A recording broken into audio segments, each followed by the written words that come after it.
Hello, and welcome back to Lyre. We've finished having dinner with the king. I think that was what we did last time. And maybe it's been a couple days? I'm sorry, it's been a bit since I've recorded last. But, I'm sure we'll catch up. My room alone is decorated with potted plants, but I've seen way more plants scattered throughout the castle. The castle's more corridors and rooms. What about the plants in the pots outside? I think those get brought inside once the weather becomes too harsh for them. That makes sense. We stand in silence for a moment before I walk over to my desk and sit down in the plush cushioned seat. I peruse the notes that I've made on some of the arrangements for the food. Everything seems to be in order, so I set it off to the side and grab another document. I have a list of questions and instructions on the parchment for one of the servants to take down to the market. I need to work out the costs of the meat, and I also need to settle the payments for each butchery that provides. I take this document and set it to one of the trays outside to be collected. Okay. If there's no one there to deliver it, that's usually what I have to do. Someone will come by to pick it up. I sit down. Yeah, I sit back down and see Lyle is now standing up from his chair, looking out the window. His tail, which I am now able to see clearly without the bulky cape in the way, wags left and right. He turns to me and shakes his head, smirking. You work too hard, too much. I'm sorry, what? I don't think I work enough. How much have you gotten done so far? I've done a lot, but I still have a lot more to go. I mean, I've already finished most of it, if I'm going to be honest with myself. I just want to get it done ahead of time. You'll spend all morning slaving away at that tiny desk of yours like a workaholic. Then you went to take a bath, and now you're back to work. You really don't need to worry about this. It's not even your primary job while you're here. That doesn't start for a while. He reaches over and swipes my checklist off my desk. Hey! He turns away from me and skims over it for a hurried moment. He then turns around with a mocking look on his face. Most of this is already checked off. That's only one of the lists. He swipes the other list gracefully and holds it in front of his face. This one is this one is almost completed too. He lets go of it and it floats down and lands on the other side. On the other list, yeah. I look at him with a deadpan. I'm just trying to get it done and out of the way. You're kissing up to the king, Rickert. No, I'm not. I'm just doing my job. He lets out a laugh and throws up his paws in a defensive manner. Relax, I only jest. I roll my eyes and give a defeated yet annoyed chuckle. He runs a paw through his neck fur as if it were a human's beard. I sometimes forget how similar we are in terms of mannerisms. Well, I am going to go on a walk. He walks over to the door and looks to me. Lock the door, okay? I really don't think that's necessary. Just do it, please. Fine. He walks through the door and closes it behind him. And not wanting to upset him, I take the key off the desk and unlock the door. I grab the checklist and mark off some of the tasks that I did. As I lean against the bed frame and scribble on it, I notice something out of the corner of my eye. There's a piece of parchment on the desk that's been drawn on. Pick it up and examine it. Oh, okay. It's a drawing of a flower. It looks like the one on my desk. I assume Lyle drew this, and given the signature. I didn't know he liked to draw. For something that he most likely scribbled while bored, this is very good. I placed the drawing neatly back on the desk and walked over to my bed. I want to get back to work, but that bath made me feel very tired, and now all I want to do is sleep. I throw myself onto the mattress and pull the blanket over me, slowly drifting off. No, we were almost done with that day. Whoops. Probably could have finished that, but that's all right. The hallway floor feels cold beneath my feet. I'm outside of some room. It looks like the entrance to my room, but There's something different about it. It feels like some sort of twisted version of my room. There's no window in the hallway, and I'm further inside the castle. My hands don't feel like my hands either. I feel like a different person. I try the door, but it's locked. There doesn't seem to be any other doors in sight. With this, I begin to walk down the hall. There are no other doors for what I can see. The corridor just seems to stretch on endlessly. As I walk further and further down the dimly lit hall, I can feel chills running up and down my body. The temperature seems to drop with every step I take. My steps become a bit stubby at the as the hallways start to twist. I regain my balance and twist and keep pushing forward. Am I going the wrong direction? Was I maybe supposed to go the other way? I don't really I don't really think turning back is the best idea, especially since I've come so far. There's no turning back. Finally, I reach the end of the hall and twisted corridor. There is a large archway that leads to a set of spiral stairs, sorry. I look behind me, and the hall is so twisted that further down the corridor, the floor is where the ceiling should be in relation to where I'm standing. There's something else. A figure is walking towards me from where I came. They are very far off, and I can't make out who they are from this distance. From my perspective, they're upside down. Are they right side up? Either way, I'm curious and don't want to be alone in this odd situation, so I wait for them. After a few seconds, I realize that they aren't getting any closer. It's as if they're walking in place. Their presence starts to unnerve me, so I give up and step through the archway. I take one step down the stairs, while holding on to the banister. As I go on, I start to shake from the cold. My whole body is freezing. After it feels like I've descended about 3 stairs, I come across a figure on the stairs. They're facing away from me with their hands against their back, behind their back. I want to move forward and approach the figure, but I'm frozen in place. My body wants to keep going. The figure moves. They begin to walk up the stairs. The stairs backwards. First one foot, then the next. It's not like they're moving in reverse. The way they are moving looks like they are actually walking up the stairs backwards. Okay. I don't really have much time to contemplate this, however, as I find myself stumbling up the stairs. I don't know what's going on, but I have a very bad feeling about this. The figure starts to pick up the pace. Each of their footsteps loosely slap against the slabs of stone. I miss one of the steps on my way up and trip, barely making it far enough to gain distance. I turn around just in time to see the figure bend backwards and loom over me. Bye. I jostle on the mattress, a feeling like I was just jabbed in the side. I hear a knock at the door and instantly mutter out a response in a confused and tired tone. Yes? Richter, please open the door. I muster my strength and rise out of bed, trying not to let all the blood rush to my head. All right, I'm coming. I straighten out my clothes and quickly fix my hair. The key is lying on the desk where I left it. I pick it up and unlock the door. Lyle stands in a doorway, panting slightly. Oh God, excuse me. Trying to catch his breath. Lord Kodj... Kadaj? Kodj? I still don't know how this is pronounced. I need coaching for this game. That's what I need. We need, like, Minotaur Hotel style coaching. Is here. Huh? The ambassador of Dries. He's here. How long has he been here? About half an hour, I think. He was heading to the throne room with Raynor. I passed him in the hall while on my walk, and he asked me to come and get you. How long was I asleep? You were asleep? Yeah? I thought you were supposed to be working.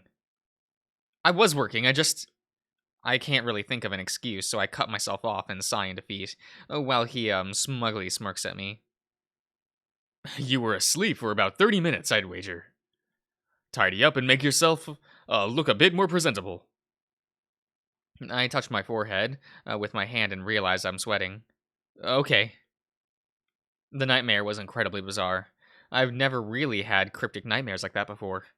I've been getting them a lot lately. Actually, they started after I got here. Why can't I go back to having nice dreams? I grab a towel from the dresser next to my bed and dunk it into the bowl of cold water. I run it over my face and around my neck. Then I straighten up my clothes and fix my hair. How do I look? You look great. Nice. He gets the door and holds it open for me. Thank you. You're very welcome, my lord. Please don't. I was pleased with how good the cold water from the towel felt on my face. Stepping out into the cold chill of the afternoon makes me regret doing it, though. My face feels like it's going to freeze up and crackle like porcelain. Follow me. The throne room is this way. He leads me down a flight of stairs at the end of the hallway. I notice there are a lot of plants growing on the walls the further we go. I can hear leaves crunching underneath my shoes. We're further away from the outdoor hallways and getting closer to the inside of the castle. It's a lot warmer, and I enjoy the feeling of the fire coming from the torches above. Lyle turns the corner, leading me down another hallway with a considerable amount of flowers and leaves adorning the walls. I assume the vitality of fire coming from the torches is what's keeping these plants alive. I watch his large, poofy tail swish back and forth as he walks ahead of me. He has a funny way of walking, where he puts a lot of the movement in his arms and shoulders. We arrive at a large archway, and Lyle steps to the side, gesturing for me to walk through. Ooh, look at that. That's fun. That's a cool design. What I see next is the most marvelous room I have ever laid eyes on. It's not much in terms of size, but it feels like something out of a dream. Large gold-tinted windows line the walls, casting light onto this floor. The entire hall is teeming with life. Patches of grass and plants are bursting out from the foundation, and golden flowers grow off of them like sprouts of sun. Their petals dance on the ground gracefully and land in piles on the floor. The main attraction, however, is a particular site at the very end of the hall. The ground has burst through the platform with a grassy patch has taken its place. On top of this is a large tree stump that has been carved into a massive throne. Cushions line the seat, and the golden crest of Tigran sits atop the back of the throne.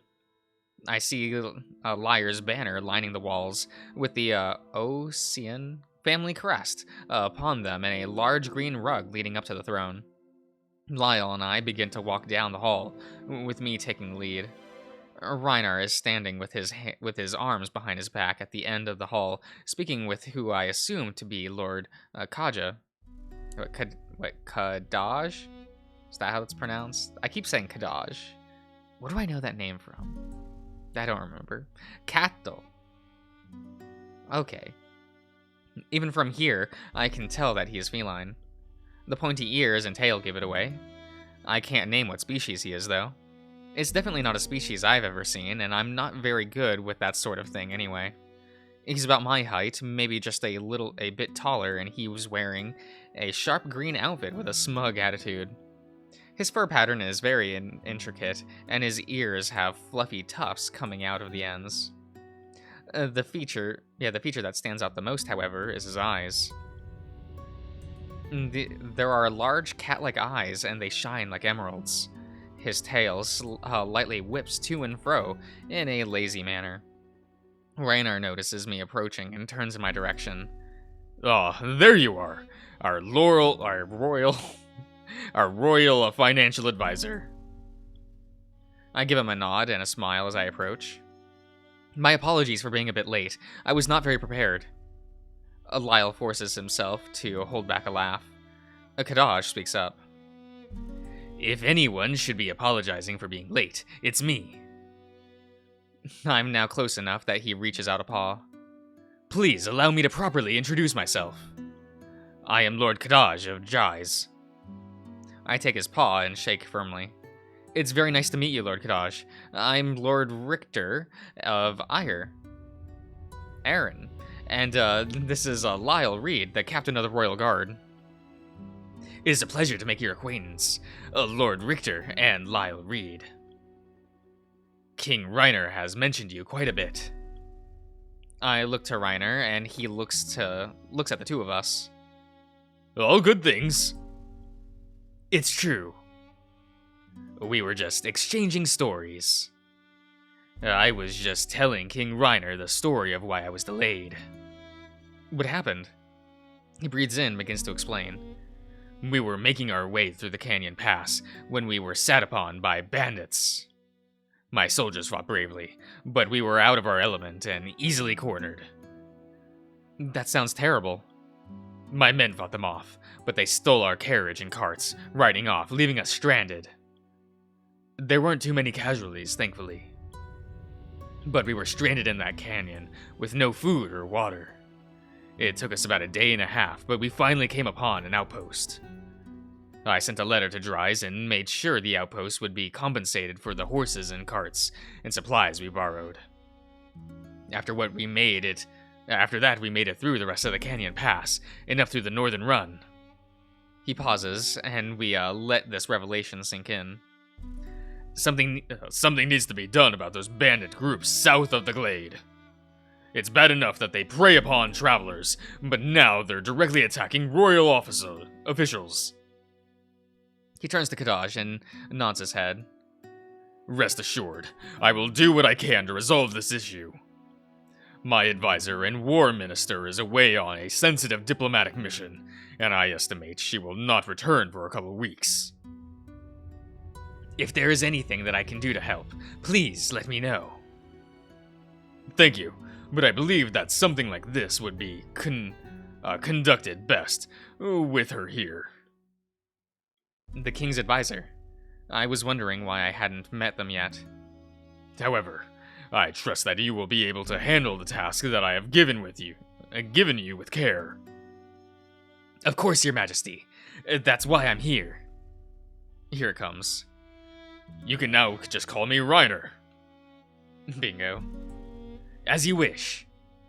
A silence falls over the Golden Hall, and before we let it get too awkward, I speak up.